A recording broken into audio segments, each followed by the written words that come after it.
नमस्कार दोस्तों, मेरे चैनल भक्ति भाव टीवी में आपका स्वागत है। महाभारत के प्रसंगों में एक अत्यंत भावुक और गूढ़ कथा कही जाती है कि जब अभिमन्यु के वीर गति प्राप्त करने के बाद पांडव शोक में डूबे थे, तब श्री कृष्ण ने कहा, अभिमन्यु को कौरवों ने नहीं, मैंने मारा है। ये वाक्य सुनते ही सभी स्तब्ध रह गए। परंतु ये कथन केवल शब्द नहीं था, ये धर्म, कर्म और समय के गहन रहस्य का उद्घाटन था। अब इस भाव को विस्तार से समझते हैं। 1. अभिमन्यु का वध केवल युद्ध नहीं, नियति थी। कुरुक्षेत्र में जब चक्रव्यूह रचा गया, तब उसे भेदने का ज्ञान केवल अर्जुन को था, परंतु अर्जुन उस समय अन्य मोर्चे पर थे। अभिमन्यु को प्रवेश करना आता था, पर निकलना नहीं। जब उसने प्रवेश किया तो द्रोण, कर्ण, कृपाचार्य, अश्वत्थामा, दुशासन आदि ने मिलकर नियम तोड़ दिए।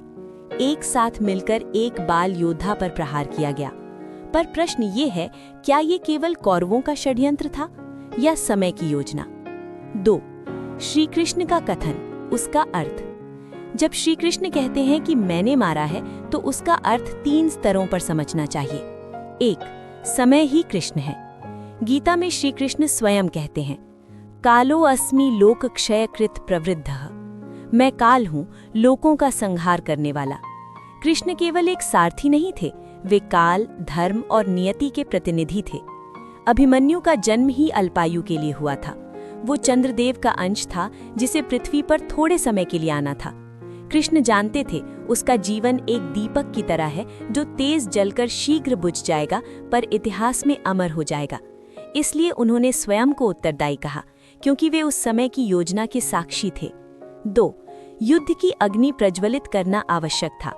अभिमन्यु की मृत्यु ने अर्जुन के हृदय में अग्नि जला दी। यदि ये घटना न होती तो युद्ध केवल रणनीति का खेल बनकर रह जाता।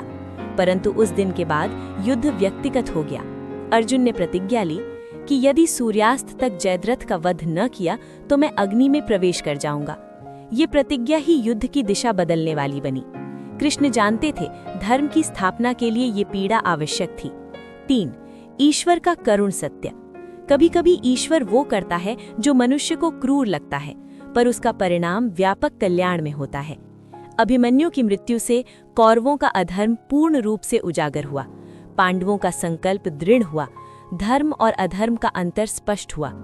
कृष्ण जानते थे यदि ये अन्याय न होता तो अधर्म का चेहरा छिपा रहता। इसलिए उन्होंने स्वयं को दोषी कहा, क्योंकि वे इस लीला के सूत्रधार थे। 4. क्या कृष्ण चाहते तो बचा सकते थे? ये सबसे कठिन प्रश्न है। कृष्ण सर्वशक्तिमान थे।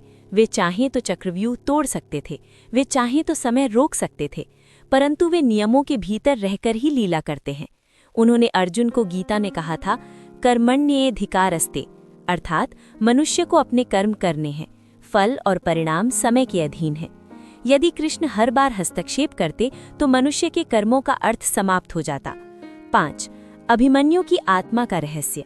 पुराणों के अनुसार अभिमन्यु चंद्रमा का अंश था। उसकी आयु सीमित थी। जब वो वीर गति को प्राप्त हुआ तो देवताओं ने उसका स्वागत किया। वो हार कर नहीं, धर्म की रक्षा करते हुए गया। कृष्ण ये जानते थे, इसलिए वे शोक से परे थे, पर करुणा से भरे थे। 6. कृष्ण का आत्मस्वीकार प्रेम का प्रमाण। कृष्ण ये कथन दोष स्वीकारने के लिए नहीं, बल्कि ये जताने के लिए किया कि तुम्हारा दुख मेरा दुख है। वे केवल नीति के ज्ञाता नहीं, वे करुणा के सागर भी हैं। जब कोई भक्त पीड़ित होता है तो ईश्वर स्वयं को उत्तरदायी मानता है। 7. अंतिम सत्य। अभिमन्यु को मारने वाले हाथ कौरवों के थे, परंतु उस घटना का संचालन समय ने किया, और समय ही कृष्ण थे। इसलिए कृष्ण ने कहा, अभिमन्यु को कौरवों ने नहीं, मैंने मारा है। ये कथन अपराध स्वीकारना नहीं था, ये धर्म की गहराई समझाना था। सुभद्रा का हृदय विदारक क्रंदन। कुरुक्षेत्र की धूल अभी बैठी भी नहीं थी। आकाश में सूर्य ढल रहा था, पर पांडव शिविर में एक और सूर्य अस्त हो चुका था। वो सूर्य था अभिमन्यु। जब ये समाचार पहुंचा कि चक्रव्यूह के भीतर धर्म के उस नवांकुर को अधर्म ने मिलकर रौंद दिया, तब महल के एक कक्ष में बैठी मां के हृदय में वज्र गिरा। वो मां थी सुभद्रा। नहीं, ये असत्य है। संदेशवाहक के शब्द जैसे ही कानों में पड़े, सुभद्रा ने पहले उन्हें अस्वीकार कर दिया। मेरा पुत्र, वो तो अर्जुन का अंश है, वो कैसे हार सकता है? परंतु सत्य तलवार की तरह निर्दयी होता है। धीरे धीरे जब प्रत्येक शब्द स्पष्ट हुआ कि द्रोण ने रोका, कर्ण ने वार किया, जयद्रथ ने मार्ग बंद किया और अनेक महारथियों ने एक साथ मिलकर एक बालक को घेर लिया, तब सुभद्रा की आंखों से आंसू नहीं, रक्त सा वेदना बहने लगी। स्मृतियों का तूफान। उसे याद आया वो रात जब श्री कृष्ण ने गर्भ में पल रहे बालक को चक्रव्यूह का रहस्य सुनाया था। अर्जुन की गोद में हंसता वो शिशु, पहली बार धनुष पकड़ते समय उसकी आंखों की चमक। वो तो अभी बच्चा था, सुभद्रा बुदबुदाई।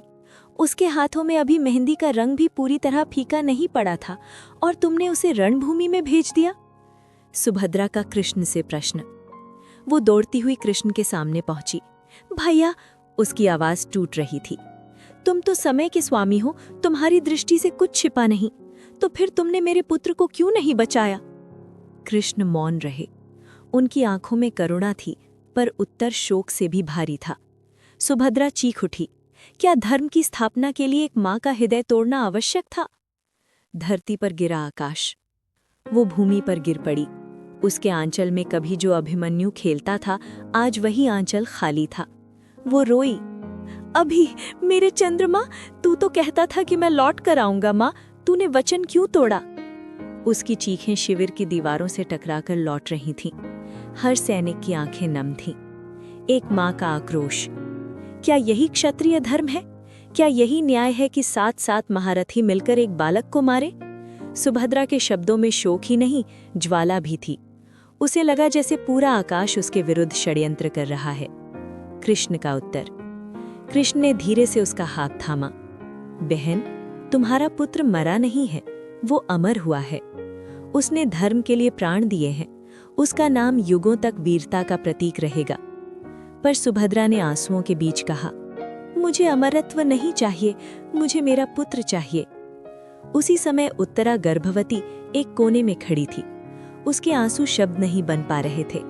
सुभद्रा ने उसे देखा और फिर फूट पड़ी। देखो, तुम्हारा अंश अभी इस दुनिया में आने वाला है, वो अपने पिता को कभी देख भी नहीं पाएगा। क्रंदन से संकल्प तक। धीरे धीरे सुभद्रा का रोदन प्रार्थना में बदल गया। हे प्रभु, यदि मेरे पुत्र का जीवन अल्प था तो उसके पुत्र को दीर्घायु देना। उसकी आंखों में आंसू थे, पर उनमें एक नई दृढ़ता भी थी, एक मां की अमरता। उस रात सुभद्रा सोई नहीं, वो केवल आकाश की ओर देखती रही। शायद उसे लगा वहीं कहीं तारा बनकर उसका अभिमन्यु मुस्कुरा रहा है। उसका क्रंदन केवल शोक नहीं था, वो हर उस मां की आवाज था जिसका पुत्र धर्म के लिए रणभूमि में गया और लौट कर नहीं आया। अर्जुन का प्रतिज्ञा क्षण और सुभद्रा की मौन स्वीकृति। कुरुक्षेत्र की संध्या रक्तिम थी। पवन में धूल नहीं, वेदना तैर रही थी।